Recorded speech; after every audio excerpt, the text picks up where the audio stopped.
Hello guys and welcome back to another video. Today we will be replacing the thermal compound on my 3.5-year-old laptop. I will be using the Arctic Silver Ceramic 2. I know I could have used something better like the Arctic Silver 5, but this is what I got to work with. So let's get started.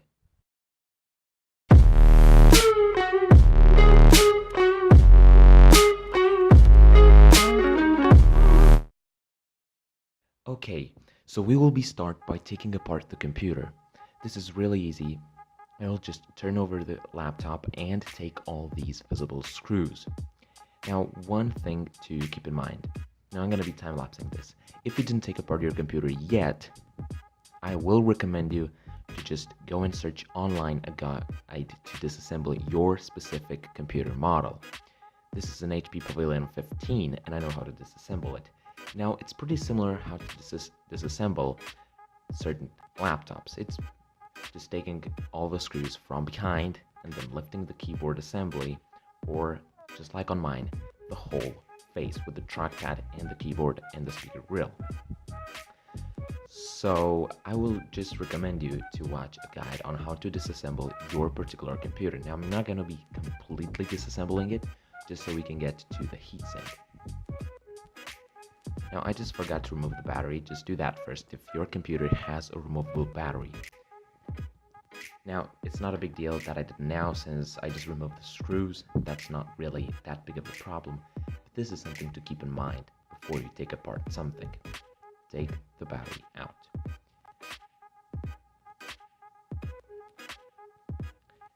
Now, if you have an HP Pavilion 15 like mine, what you'll have to do is take out these back rubber feet, and it will reveal 2 more screws. Now, these are not essential to the structure. They just keep in place these black panels which hide the structural screws. So we'll take out these screws right here.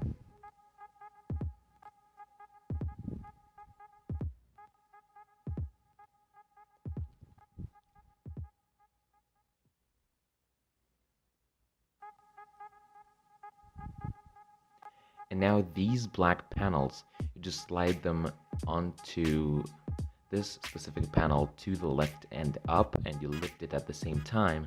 And the right panel that we'll be doing later is at right and in front, and just lift at the same time. When you'll put your hands on, you'll feel how to get it out. It's not really that complicated. I thought that at the beginning as well, when I did my first disassembly of this computer. Now, you just take out these 2 screws, and there is just 1 screw left that I will be showing you immediately.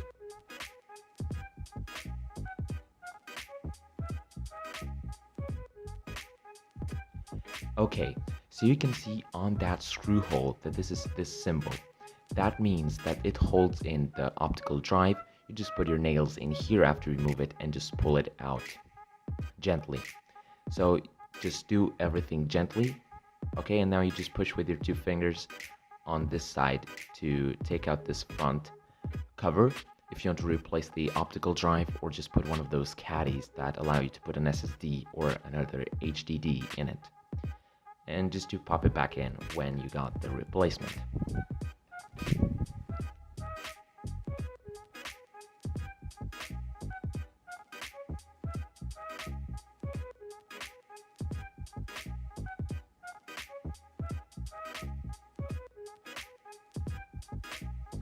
Okay, so I just got back here. Now what you want to do is get a flathead screwdriver or a small one and a microfiber cloth so we don't scratch the surface.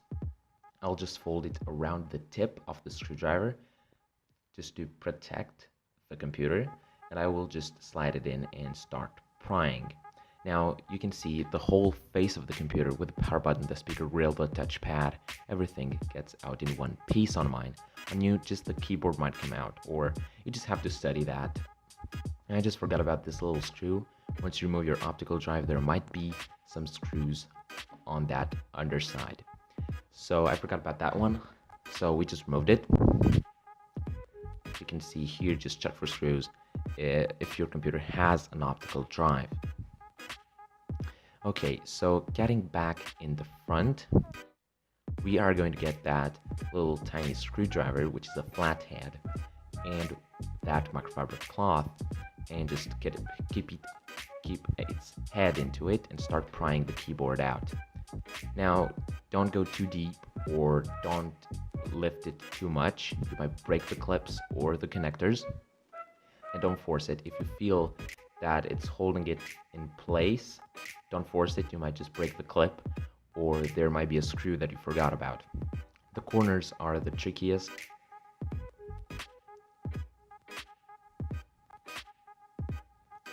And you might require a bit of extra force. So you can see I need to put my other hand to hold the computer in as I'm trying to slide the screwdriver inside the computer. This is also really tricky because of that cloth. It makes it a bit harder, but it protects your plastics. I saw somebody who did it without, and they completely scratched their sides off the computer doing this.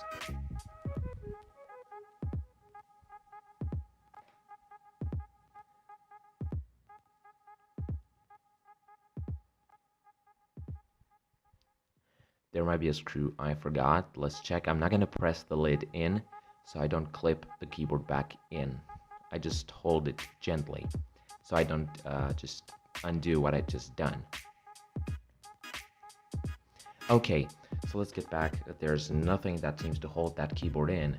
It's just a clip that is a bit stubborn right there.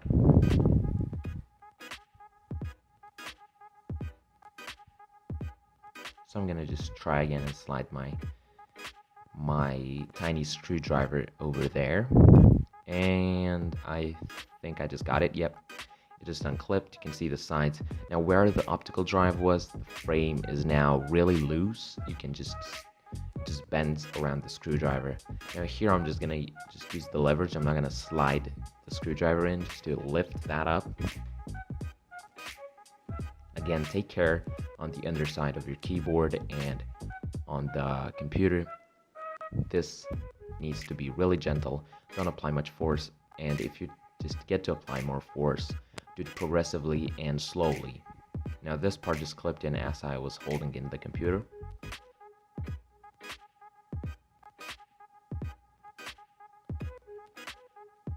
Okay, so now the keyboard, speaker grill, and touchpad assembly is loose. I can just lift it up and take care.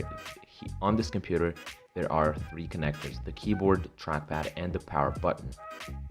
So I'll just remove these, and in a minute I'm going to show you how these connections come open.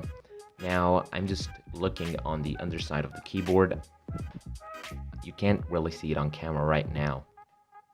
Okay, so now with the keyboard assembly out, this is how my computer looks. And I'm not going to take out the speakers and the hard drive and all that right side with the sound. So let me show you how you open up these clips. They are all identical on this computer, and they are similar on most.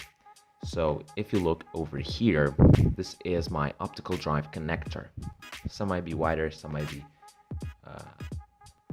thinner. They're all ribbon connectors, and they come into this kind of connector. So you just put your nail and lift that up, and the connector slides right out. And you want to put it in, just put it in, align that black line, and just fold that back in, that little door. So this is basically how you take out these connectors. So now we'll gotta take out the motherboard with a cooler and replace the thermal compound. So I'm just going to open up all these connectors and take out the ribbon cables. And be gentle, you don't want to yank something out of the board. You might just break it. Look at those speaker wires, they're so thin. So this is the display connector right here. Gonna put that sticker back there. And this is the speaker connector. You can see those thin wires, you don't want to yank them. And this is a horizontal connector. It just slides out. There's no hooking method, they're just a bit stiffer. You might need a small flathead screwdriver to insert there and just twist it. Now if you want to remove something like that keyboard assembly, and you are using a larger flathead screwdriver, you could just simply go ahead and twist the screwdriver gently. So I'm just gonna slide that in and twist it lightly, and the connector slides out. I'm gonna do that on both sides. Now pull it out. This is way harder than it looks to take that connector out. I've just disassembled this computer several times. I mean, I think it's 7. So you can see this power connector.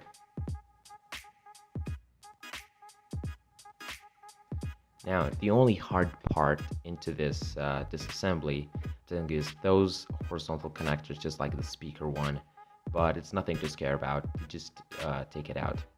So one thing, the connector for this power port, it's underneath the board. So when I take the board out, I'm going to take the port itself out. So I just remove that holding bracket. But the rest of the computer disassembly, it's really easy. It can be done by anybody. So this screw holds in this little wireless module. So I'm just going to take it out. Just slides out once it's at an angle. And I'm going to remove this wire. Again, this is a really simple process. It's just harder a bit because I'm using the camera. So let's just take the screws out. And one thing to remember, if you are disassembling something, I recommend you to put each screw and remember its position, to put it exactly in the hole it came out of. You don't want to mix these up. Some are different sizes on my computer, let's say, and some are different lengths. I did once that mistake on an older computer, and some screws were longer than the others, and it took a while to figure out which hole goes with each screw. So I just recommend you to keep everything in its position. Maybe just get a piece of paper and lay out a schematic of the computer with the screw holes, and just put the screws on top of those drawings. Okay, so we are just taking that last motherboard screw out. Now, note that I cleaned my computer 2 weeks ago of dust. This might make a difference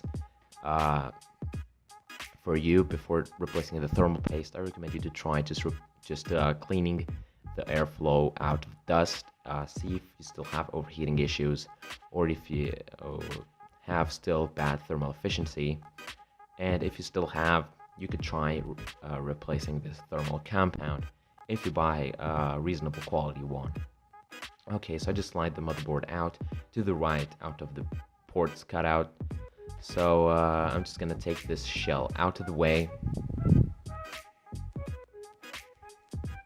There's the screw that didn't want to come out of the shell when I just took the back out. Let me just take that little screw. Okay, so now with the motherboard in front of us. Okay, this is really easy. I'm telling you, it's really easy. The hardest part is just taking those horizontal connectors out. And after 2 or 3 disassemblies, it will be really easy to take those out. It's just the first 2 times which is harder. So this is the motherboard. I'm just gonna flip it around. Here we have the fan plugged in with the GPU and the CPU. Now this is the RAM. Now if you want to make a RAM upgrade, these are the slots. To take the RAM out, you just get these 2 metal parts right here, and you just slide them outwards, and the RAM goes at an angle, and you can just slide it out. These are the 2 slots. You have this little notch. You can't put it the wrong way in, so it's really simple, and you just put it in and press it down. It's that easy. This is the CMOS battery, so if your BIOS doesn't hold information, you can replace that. So this fan, I'm just going to take my nails and slide it vertically and gently up. It's a really uncomfortable position with a camera. Okay, so this screw is the only one that holds my fan in, and I'm just going to remove that screw. Simple as that. And now the fan should come out as I'm sliding it to the left and up. Now it might be a little stuck on the motherboard. Just gently apply more and more force but don't yank the cables. I just got on that plastic thingy, so it just got out. You might feel it as it, just gets unstuck from the board.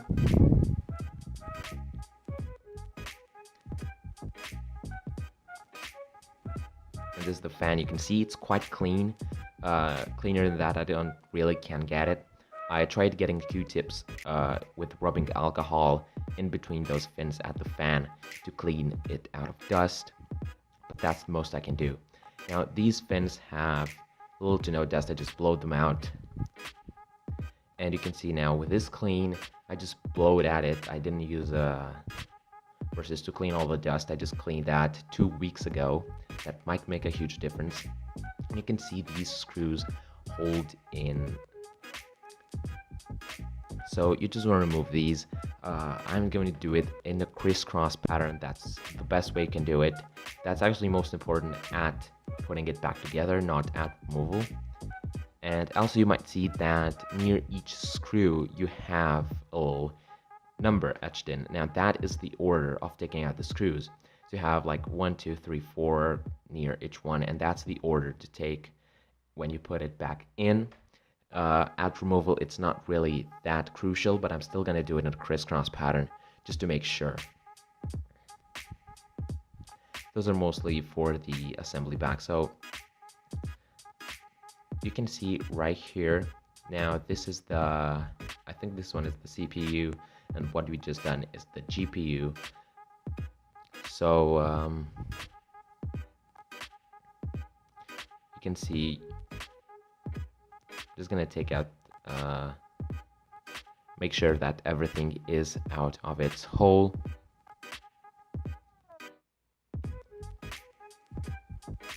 Okay, that's good.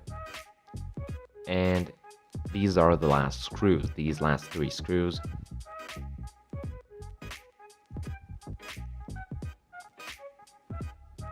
Now it's really important to follow that order of the screws, especially when you put it back in, so the paste gets compressed evenly. So that's even compression, and it gets full coverage, because if you just do one side in, it's going to push the thermal compound on the other side, and that's not good. Now with the screws moved, I just gently pry up the heatsink and just put it aside. You can see this thermal compound. I'm just getting this towel. This is folded in half right now. I'm gonna fold it one more time. So these are just quarters. Okay, and I'm gonna put some alcohol on it. What I recommend you to do is use isopropyl alcohol with a 90% or up. I have only 70% or up. I'm gonna use this, but I recommend you to use 90% or up if you can, and just rub these to clean the dyes off the thermal compound. Just rub it and just make sure that there's none left. Just every little ridge, every little. You just want to get that and clean off all the old thermal compound. Again, I recommend you to use isopropyl alcohol with 90% or up. I have 70% only, so this is what I'm going to use. So you can see here now with this clean, I'm just gonna give it a good rub, and you can see that I have like a protective rubber thing around the chips.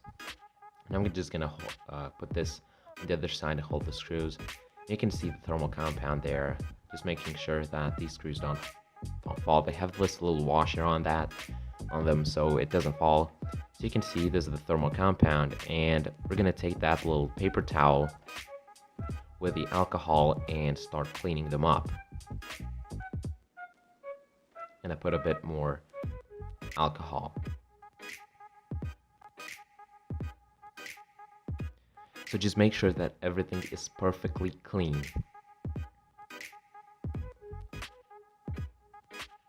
Now on this computer you can see those rubber things around the chips. So I'm gonna clean also on their sides right there, and just gonna get my nail with a towel and just clean everything up. So now with perfectly clean, you just don't want to touch it with your fingers. We just degreased it.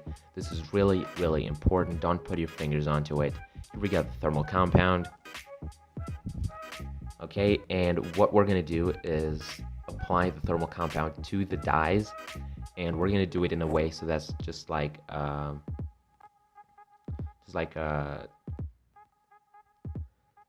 really small amount is like rice. So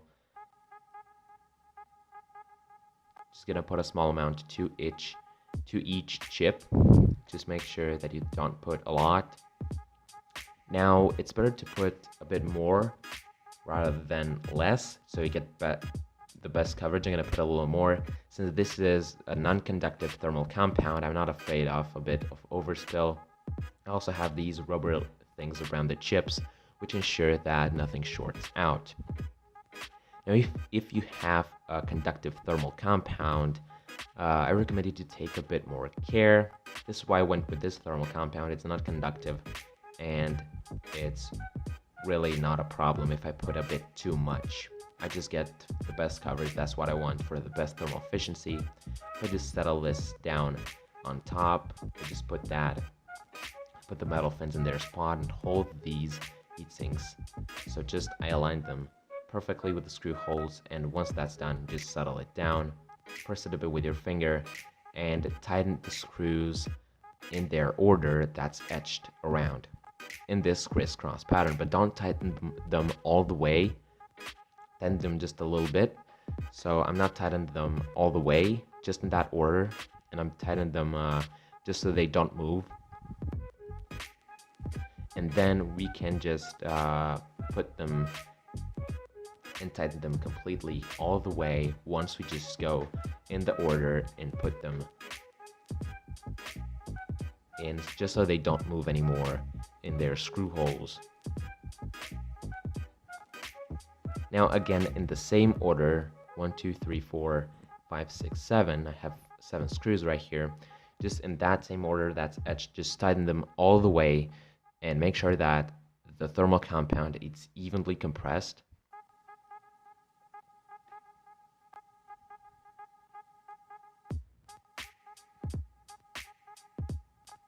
Now I'm pressing a bit onto the board, but I'm just pressing lightly, just so that I can spin these screws so they are tight all the way.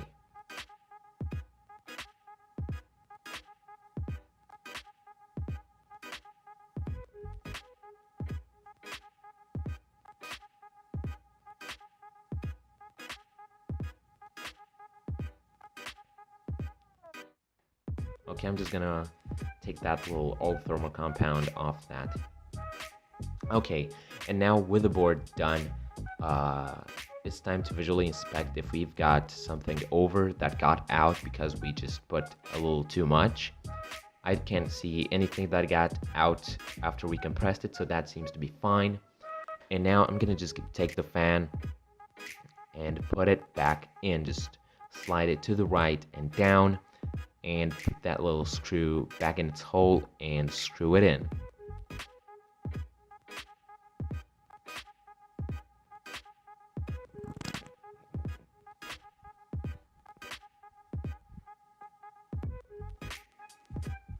Okay, now I'm just going to take the little fan wire and put it back into the connector. Now if you manage to take this apart, you'll manage really easily to put it back together. It's way easier to put everything back together than taking it apart. This is a really simple process. Anybody can do it. Even if it's your first ever disassembly, you can do this. It's really simple. So let's just set the board on top of the shell, and we're going to put that back in. Okay, so now what I'm going to do is just flip the board around.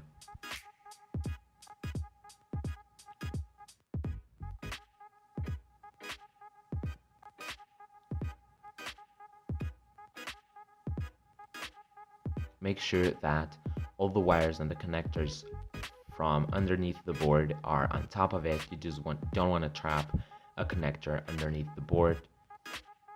You may end up damaging it or just having to take everything apart. Okay, so I'm just gonna put that back into the left in their port cutouts and settle the board back on its feet.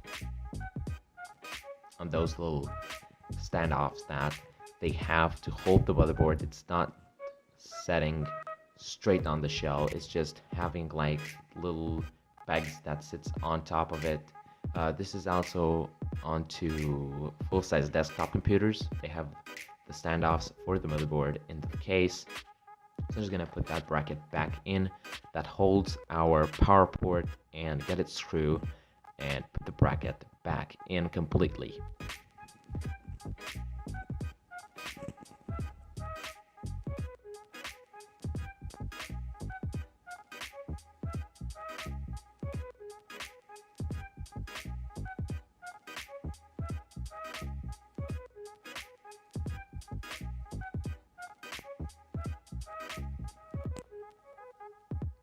Now with that done, I'm just gonna start putting the connectors back in and the screws.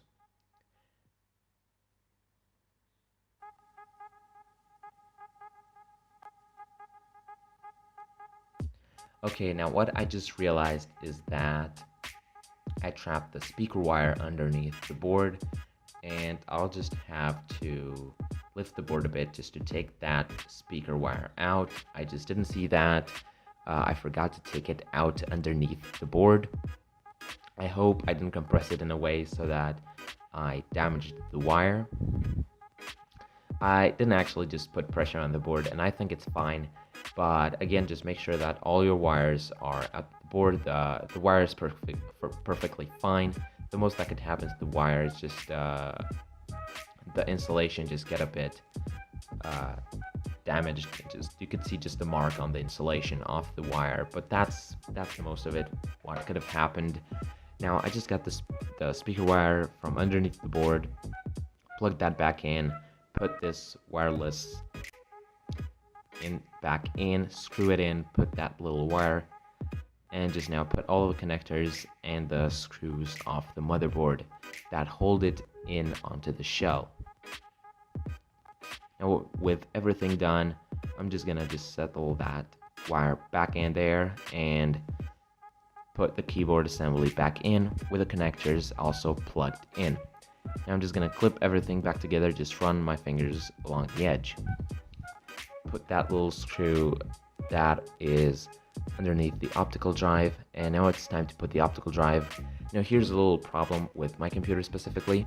That little wire that I just settled in, when I try to slide it in, that just comes loose and the wire gets trapped between the shell and the optical drive.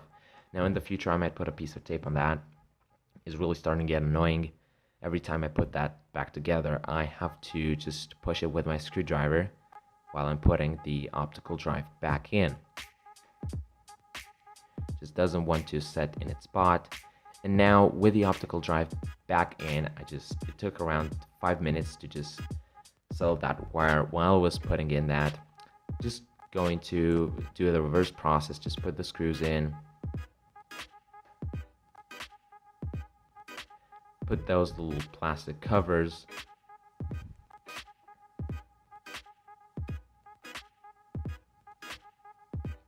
now once you take those out, you will realize how to put them back in. It's really simple. If you manage to take them out, you'll put them back in. If you're using an HP Pavilion 15 as I'm doing, they just slide downwards and just wiggle them around while pressing on them, and they just nest back in their spot. Now the next thing is just putting those two little screws back in.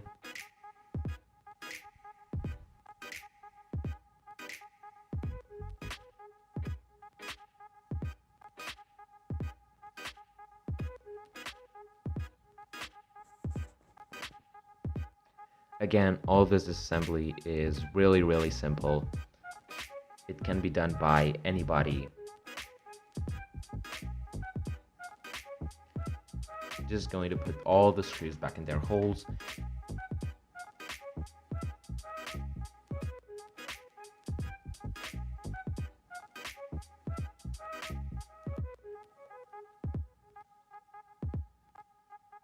Okay, so just gonna put the finishing part, the battery, clean everything up. Let's boot up and show you the results.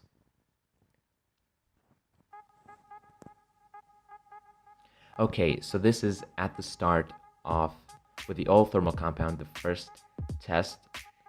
This is the test, this is the first screenshot, the base clock of the CPU.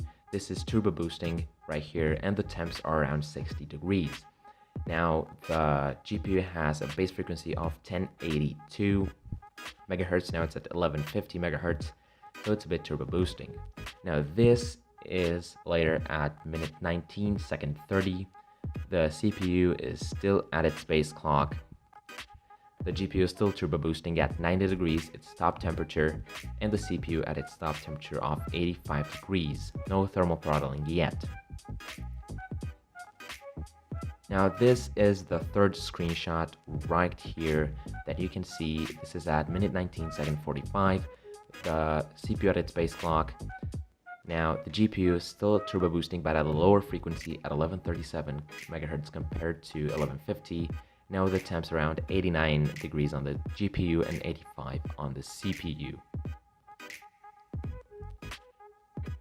No thermal throttling yet, other than lowering the turbo boost at the GPU. Now this is at the end of the test at minute 30. No thermal throttling, still at full frequency on the CPU and at 1137 megahertz on the GPU, at 88 degrees on the GPU and 85 on the CPU, which held at a constant temperature. It didn't fluctuate much. So now let's get at with a new thermal compound tests. At the start of the test, again, the base clock on the CPU and 1150 megahertz on the GPU, with around 53 to 52 degrees on the CPU and GPU. This time is colder at the start of the test by 4 degrees compared to before. So it's around 4 degrees cooler right now at the start of the test. Now this is at minute 19, second 45, still on the base clock on the CPU, and still at 1150 megahertz on the GPU. It didn't heat up as much, is now at 84 degrees, and at 84 degrees on both of them. It's not at its top temperature yet, so this is good. Now it didn't thermal throttle at all, it didn't even get to its top temperature. And this is at the end of the test, still with the base clocks in, no thermal throttling at all, and the GPU is at the same boost frequency of 1150 megahertz. And the thing is, it got to its top temperatures of 90 degrees and 85 degrees right here on the base clock. And what happened is, didn't thermal throttle, just get the fan at a higher speed, and it started cooling. Now you can see that the CPU is at 81 degrees Celsius. So it didn't thermal throttle at all, just bumped up the speed of the fan. Last time, it didn't only bump up the speed, but also thermal throttle a bit the GPU. So would I recommend this to you? Well, if you have overheating issues or your computer doesn't stay so cool, I recommend you just take it apart, clean everything of dust, see if you still have the issues, and if you still have the issues or just want better thermal efficiency, if only you take a much higher quality thermal compound than what you had before, it's worth replacing it. So this is not this much of a difference. It is higher quality than the OEM one, but not by much. You could see it just got around 3 to 4 degrees cooler. So if you're taking something like, let's say, Thermal Grizzly or even Liquid Metal or an Arctic Silver 5, which is much better than this, you might want to replace the stock thermal compound, even if after you replace the dust, you still don't get the maximum thermal efficiency. Now, would you do this if you have a high-quality thermal compound, but that is old? Well, not really. You can see it at the before tests, it didn't have much of an issue on the 3.5-year-old stock thermal compound. If your thermal compound is 5 years old or even more, you should probably do it, but only if you take the same quality or even higher quality thermal compound and after you clean the dust and still have a bit of a problem.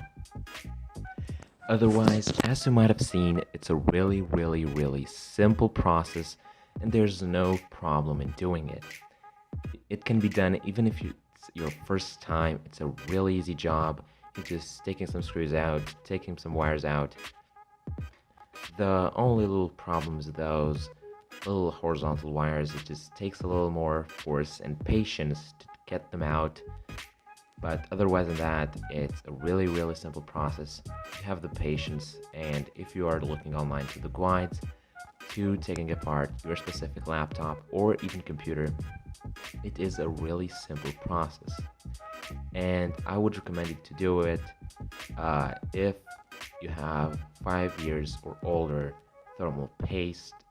But before that, just clean off the dust out and see if it makes an improvement. With this being said, if you enjoyed this video, don't forget to give it a thumbs up, and if you want to see more, click that subscribe button. With this being said, see you next time on HowToIT.